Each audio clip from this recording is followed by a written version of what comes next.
All right. Hey, everybody. Welcome back for another deep dive with us. Yeah, glad to be here. We usually take a look at you know, documentaries and books and speeches and things like that. Yeah, a lot of different sources. Yeah, a lot of different sources. But um, today we're doing something a little bit different. We are going to be looking at the lyrics of one single song. Ooh, I interesting. know, right? We're going to be looking at the lyrics of Not Enough by the artist Pardyalone. Yeah, Pardyalone, really interesting artist, kind of blends like emo and hip hop and really introspective lyrics. Yeah, and this song in particular, Not Enough, I think is just really raw and powerful, and a lot of people can relate to it. So Absolutely. we're going to take a deep dive into the lyrics and see what we can uncover. Sounds good. Let's do it. All right, so right off the bat, one of the lines that really stood out to me was, "While you were sleeping, I painted the stars for you. At least my dreams did."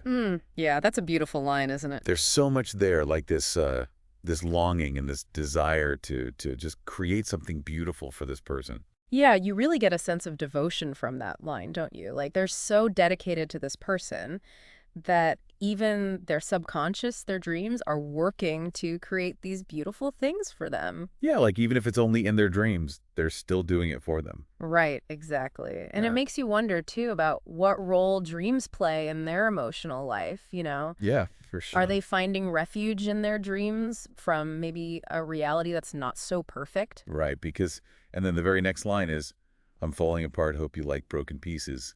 I come with some scars that came from different reasons." Oh, wow. Yeah. So you have that contrast, don't you? You have that beautiful imagery of painting stars, and then suddenly we're hit with this rawness, this vulnerability. It's like touching the gut. Yeah, it is. And it's so real, like so many of us can relate to that feeling of being broken or carrying scars from our past. Yeah, absolutely. And trying to navigate love and relationships with all of that baggage. Right. And I think that juxtaposition between the idealized dream world and the harsh reality is something that a lot of people experience in For relationships. sure. We have these expectations, these hopes, and then reality comes in and it's messy and complicated.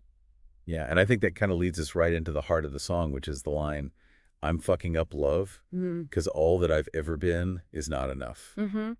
That's the core of it, isn't it? That feeling of inadequacy, like they just inherently believe that they are not enough. And it's interesting because he directly connects that feeling to his ability to love. Right. It's like his past, his flaws are sabotaging his chances at happiness. And it makes me think about the concept of self-fulfilling prophecies. Yeah. If you believe you're not enough, you might act in ways that confirm that belief. Oh, absolutely. And it can be a really difficult cycle to break out of. Yeah, for sure. And then there are these lines that come a little bit later. "You're my prescription, the prettiest pill, but still you're my addiction, because all that I've left is tears and bad decisions. I die on this hill, but it's my bad religion." Yeah. This is where things get really interesting, don't they? Like the imagery there, prescription and addiction, it's intense.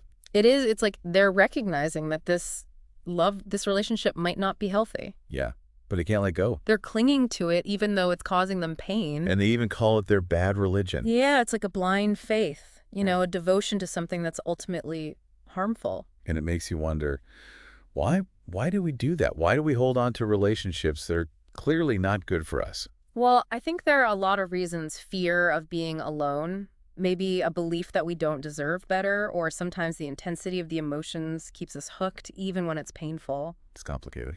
Very complicated, and I think a lot of people listening can probably relate to that struggle in some way. Absolutely. And towards the end of the song, there's a glimmer of hope, I think, where Party Alone sings, "See, I try and I try, but this time I know. I can't deny that your mind paradise been so high that I died in your eyes in this time. It reminds me of what I sacrificed." Hmm. Yeah, it sounds like a moment of clarity, doesn't it? A realization that he can't keep living in this fantasy. Yeah, he's waking up to the reality of the situation, even if it's painful. And that's often the first step towards healing, isn't it? Acknowledging the truth, even when it hurts. Absolutely. It takes a lot of strength to do that. Yeah, and that self-awareness can be really powerful. So I think, for our listeners, what can we take away from this deep dive into not enough? Maybe it's a chance to reflect on our own relationships. Yeah. Are we seeking validation in ways that are self-destructive? Are we holding on to an idealized version of love that's causing us pain? Right. Those are really important questions to ask ourselves. And maybe even more importantly, ask yourself, what does it mean to be enough in your own eyes? How can you cultivate a sense of self-worth that doesn't depend on anyone else? Powerful stuff. I think that's a great note to end on. Yeah, thanks for having me. Thanks for being here. And for all of our listeners out there, thanks for joining us on another deep dive. And if you haven't already, definitely check out Not Enough by Pardyalone. Yeah, it's a really great song. Until next time. See ya. Yeah.